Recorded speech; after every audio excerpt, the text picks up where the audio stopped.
I was working like 13 hours a day for the military. We're going to the field and training.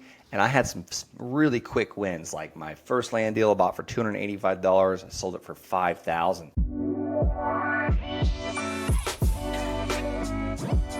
Hello and welcome to another episode of the Refined Real Estate Podcast. Today it's Ian hosting, and we're bringing on a special guest, a guy that we're going to learn a little bit more about his story. He's down in the States, a few different states. He's mostly in land development. So we'll get into that shortly. But before that, please subscribe, all that good stuff. We're on Apple Podcasts, Spotify, YouTube, all those good things. We are real estate investors in Halifax, Nova Scotia. We've done flips, we've done burrs, multifamily, we've got 60 plus units we've done, and a whole bunch more. So this is another step in us sharing our journey with everyone. So yeah, I'd like to introduce today's guest. It's Brent Bowers, and we would love to get into your story. So first off, welcome. Thank you very much for making some time for us, and we'd love to hear about your story. Yeah, thanks for having me, Ian. All right, yeah. So, man, you really promoted me. I am no land developer. I just buy land and I sell it. I am not, that seems like a hard job being a developer. So I just sell to the developers. I just find smoking hot land deals and turn around and sell them to someone that wants to do something with them. And preferably, I like to do it via seller financing, so I have the passive income. I call myself the lazy land investor. I don't want to survey it. I don't want to do any of the tests. I just want to get it for a great discount and turn around and sell it to someone else for what it's worth and hopefully get payments for many, many years. So, my story, I was just running from a problem. I was in the military. I wanted to get out of the military. So I needed enough income to, be financially free. And I was able to do that buying land that no one wanted and turning around and selling it to someone else that did want it on payments most of the time. Yeah, no, that's awesome. And, we hear about this type of stuff. Anyone in the real estate space often hears of the seller financing, vendor take-backs, all, whatever it is you want to describe it as. But, to see it used, it is very, very interesting stuff. So, maybe let's, so first off, what areas are you buying in? So I like Florida and Colorado. I'm really focusing on Florida lately because I'm currently in Florida. But you could do this anywhere. You could do this anywhere in the United States that I know of. And how do I find my areas? I'm really just looking for where land is selling because that tells me there's demand. It also tells me what people are paying for it. Like a lot of people are like, well, how do you value land? How do you comp land? How do you know what it's worth? Well, it's really easy because there's free tools like Redfin that show us exactly where it's selling for exactly how much. And there's some states like Texas that are non-disclosure, you can see the last listed price and you can see the realtors that are working it and selling it and trading it. Those are the realtors you call and they'll tell you exactly how much the stuff's worth. No, very, very cool. And so, maybe walk us through A, how you're finding the deals, and then B, what a deal would look like. Yeah, so I'll tell you how I find it. So first thing I do is, I start in my own backyard. So I put in, where I'm at, or someone. Let's walk someone through maybe trying to get started. Let's just say, I say own backyard. You said Nova Scotia. Let's just talk about a place in Florida, Orlando, Florida. Everyone's probably heard of it, Disney World, all that. So you can plug in Orlando, Florida in Redfin. And the next thing you want to do is go to all filters, is in the top right-hand corner, and you click on sold because you want to see what's selling, right? Where the demand's at. Then you go to land only, and then you only want to look at like the last 30 days or maybe 3 months, but that's going to be very overwhelming because there's a lot of solds happening. So you might have to back that up to 1 week in some areas because there could be 20 or 30 parcels selling in one neighborhood in 1 week in Florida. So once you find where the demand's at, the next thing we're going to do is figure out what the land's selling for, what price range, and also, really importantly, is what size parcel. That's going to tell you what size parcel and what price range. Like, for instance, if it's all half-acre parcels, okay, we could see the average of what they're selling for. Once we know that, let's just say for easy math, it's 10,000 square foot and it's selling for $10,000. Well, that's $1,000 a square foot, right? So if we want to make profit, we need to offer maybe $459 a square foot.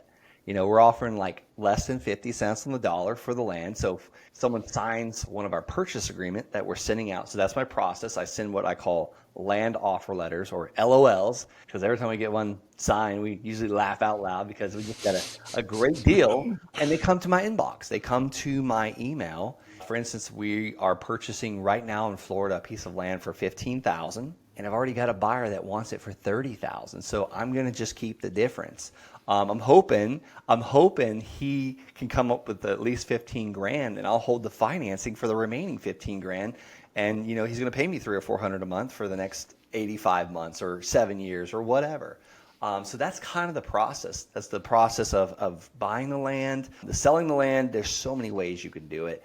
It's really hard to say like all the ways, but one way I like to do it is land sales specialist realtors, like realtors that work in land. So there's so many ways. I can only get into a few, but I'll kind of pause there. I feel like I talked too much. Yeah. No, that's what we brought you on to hear your insights, because this is very interesting stuff. And I know when we were talking in the beginning phase, you kind of ran away from what everyone else was doing when it was buying, houses or small multifamily, and you just said, hey, let's go to land. They're not making any more of it. So no, we definitely found that interesting. So yeah, I'd love to dive in again. So is it more of your a shotgun approach where you're just sending off these letters to a bunch of different land owners out there, or what's that look like? Yeah, so once I find out where the land's selling, where the demand is at, because I've bought a lot of land. I mean, over 350 parcels at this point. A lot of that land was stuff in the middle of nowhere, and not a lot of stuff was selling. There were some solds, because obviously I had to figure out what it was selling for to be able to pay for it. But that stuff's harder to sell. I like going in areas where there's actually demand, because I'm going to have buyers beating down my door to buy this land. So I don't want to say it's a shotgun approach. It's kind of like more of a sniper approach, because I'm sending what I call my land offer letters, blind offers. Basically, I'm saying, hey, Ian, I see you got, a 10,000 square foot parcel in Orlando, Florida. If you're interested in taking a purchase price of $9,435.66, sign it and send it back. And, 99% of people will not sign that, but it just takes that 1%. If I'm sending, 100 of these a day, that's one land deal a day. Now, are those numbers always like that? No. Sometimes it takes up to 1,000 letters. But if 1,000 letters go out and I spend 80 cents a piece on them, I'm spending $800, right? $800 to send 1,000 letters. On average, these things are going to make me no less than $10,000 per signed land offer letter or purchase agreement. Yeah, no, very interesting. And so let's walk through. So yeah, scenario, how quick can you do it? And Yeah. have you been holding on to some land for a lot longer than you thought? So maybe walk Yeah. me through both ends of that spectrum. I went a little crazy. Me and my wife own land all over this country now, hundreds of acres. And some of it I'm just holding on to it. I'm not really in a hurry to sell it. But a lot of it, like I just bought 5 acres in Daytona Beach, Florida. Now that, it's already listed. We're going to be selling it. And, those deals tend to take about 60 days for the higher priced. But on average, like I teach this, I teach people how to do this. We call it the Land Sharks community. On average, when someone comes into our community and they start right off the bat, it's about 47 days till they get dollars in their bank account, until they actually see revenue. Because, we keep revenue in the first position. It's all about, the income producing activities, talking to landowners, talking to land buyers, and connecting them. No, that's incredible. So yeah, then I guess on the seller financing part, so let's dive into that a little bit more. So are they typically paying, maybe some sort of a down payment on that? Yeah. And are you charging them, some sort of an interest rate on that? Yeah. I mean, I usually try and get a down payment large enough to cover the purchase price of the land. Does it always work like that? No. Sometimes I have the seller of the land finance me. We've got one deal we're paying the seller 5% interest. My buyer is going to be paying me 12% interest. So my payment to my seller is going to be about $1,000 a month for 15 years.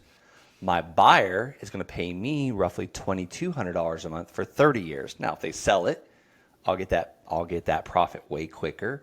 Or if they refinance me out so they can get their construction loan, because like this particular parcel of land I'm talking about, my buyer is going to go in, they're going to build roads, they're going to build it up, and they're probably going to build a really fancy house on stilts so you can see the water from it. No, So that's super cool. I And get in. then, yeah, what kind of terms, like lengthwise, is average? And Yeah. some of them you're saying it's 15 years or so, but Man, I got up to 44,000 a month one time in payments where I was getting those payments every single month. But those were really short-term loans, like 12 yeah, and 18 months. Now I'm looking at what the banks do. They have something called a 30-year mortgage. Basically, the first 7 years of a 30-year mortgage is pretty much all interest payments. Like it's front-end loaded interest. If you take out a $200,000 mortgage at 6% interest, over 30 years, if you pay back every single payment, never refinance or sell it, you're going to pay back 420 grand. That's not really 6% interest. So I am doing more 30-year mortgages on my land. One, it's a cheaper monthly payment for my buyer, but two, on average, they're going to probably sell this land anywhere from 5 to 7 years and or build on it and get a construction loan. So I'm pretty much going to collect interest for almost 7 years. And then when they finally pay it off, like it's better to actually, if they do pay it off within 7 years, so I can get the money back and keep rolling it and turning it. And, the velocity of money, the faster it moves, the more it's going to make you. yeah, no, very much so. No, that's super interesting. Yeah, it's not a very widely discussed topic, especially in the real estate world where, like we were saying before, everyone's chasing the broken old houses that they want to fix up, or the multifamily. We've been doing a lot more of that recently. But yeah, to look at land this way, definitely a very, very cool way. So. Yeah, I love to stay away from the herd mentality. I'm from a very small town in Florida. It's called Okeechobee, Florida. Our biggest producer of income is cattle. And I know one thing about cattle: they eventually all go to get slaughtered. So, and they all follow each other into it. It's terrible. So I want to be completely opposite of that. Go against the herd mentality, and it served me well because no one's talking about it. Like I talked to a older gentleman a couple months ago. He receives $500,000 a month in payments from land. He goes, we've been keeping this a secret for a long time. He's been doing it since the 70s. Yeah, that's crazy. So I guess, yeah, what type of land? So is it mostly residential, commercial, any farmland in there? Yeah, I focus on residential. There's so many options. Like I get commercial parcels and industrial parcels from time to time. I have no clue how to evaluate them, so I just get them as literally crazy cheap as possible because my uncertainty, all I know is I got to get it for a really hefty discount. And I've sold many of those on notes as well to where I get payments every month from those parcels of land, but I don't go after them. Yeah, no, definitely a lot more to that. So, okay, so let's jump in to maybe a horror story you've got, and then we'll follow that up with a nice success story. Man, I'll tell you, so when I was in the military in 2016, I got out in 2018. I haven't had a real job since 2018. I was running away from a problem, and I was getting ready for the third combat deployment to Afghanistan. I just wanted to get out because it's like I was tired of being away from my family, my kids, my wife. So I was working like 13 hours a day for the military. We're going to the field and training. And I had some really quick wins. Like my first land deal I bought for $285. I sold it for $5,000. My second land deal I bought for $500, and I sold it for $500 down and $400 a month. And I was just rolling with it really quick. And then I got a piece of land under contract with a bank for $25,000, sold it for $38,000 like a week later. So I was starting to think, oh my God, I'm the smartest person in the world. Everything I touch turns to gold.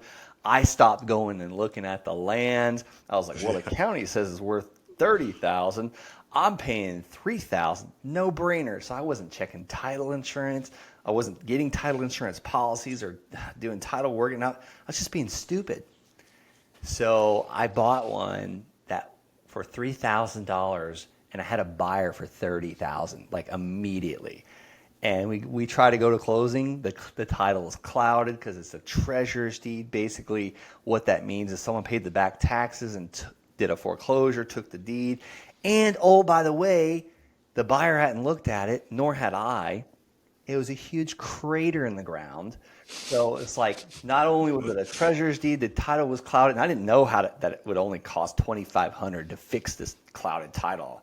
So I was just so new at this. So it's like that buyer fell out, and finally I sold the thing for $3,000. Like literally, he paid me $300 a month for many, many months at 0% interest. But that was kind of like the worst thing that's happened, really, because I was just being stupid. It was my own fault. Wow. But again, it's like at the end of the day, like you had what, $3,000 to lose? It's like when, Well, we that were was a flipping lot of money houses. back Oh then. yeah, yeah. But we'll say we have a house flip goes wrong or something like that. We got, hundreds of thousands of dollars tied Oh up in yeah, it. And it's like, yeah, so the barrier to entry there is definitely significantly easier in that sense. So no, that's exactly. crazy. So Yeah. then yeah, let's follow up that with a success story. Yeah, I mean, I was looking at my board. I actually had one on the board. I call them base hits. Like you win baseball games with base hits. And a friend of mine, Dolph Dilrue, you probably know him since you're a commercial guy. He wrote a book, and it said in his book, like, the deal of the lifetime. I was looking for his little book on my bookshelf. The deal of the lifetime comes around once a week if you're looking. So, but I want to talk about the base hits. Like I literally just bought a piece of land for 40,000, and it took us a while to buy this parcel because there was a bunch of little title issues, and the attorneys worked all that out. The title company worked that out, so I wasn't like slaving away. We bought it for 40,000, had our buyer lined up, because here's the thing, Ian, I try and always have my buyer lined up ahead of time, because that stops me from getting stuck with any parcels of land that's a crater in the ground, right? So my buyer's waiting for me to get this thing closed. He's got a $5,000 deposit with us, and I spent the money. I had the 40,000 lined up, and I spent the money on something else. Basically, when the money sits in my account, it's gone. I don't know what happens. It's like a law or something. But so I called mother-in-law, like found out they had some funds. They lent it to me for 9% interest. And this is what's another thing changed my life. I didn't even think about using other people's money to buy this stuff. I was getting sellers to finance me. I was building my bank account, and then I would buy a piece of land and my bank account would be almost negative again. So I was just like, why am I always broke? I have all these funds coming in every month, but I'm broke for like 29 days out of the month. So my mother-in-law loans me money, 40,000 at 9% interest. Her payment is 800 a month for 5 years. Some people might be like, holy crap, that's crazy. Why? Like, I couldn't do that. Well, let me tell you, my buyer's payment, he gave me 5,000 down, and I didn't send that to my mother-in-law. I put that in my pocket, so I'm profitable immediately. And my buyer's payment is $946 a month for 13 and a half years.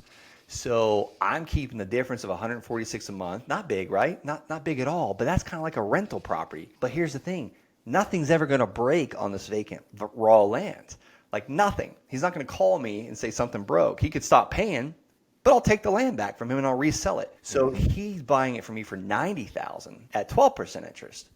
So after my mother-in-law is paid off in 5 years, his payment to me, I'm going to keep the whole 946 a month. So if we do the beginning where I was profitable, the middle, and the end, I'll make a little over $102,000 on that one land deal in 13 and a half years. And that's just passive income coming in every month.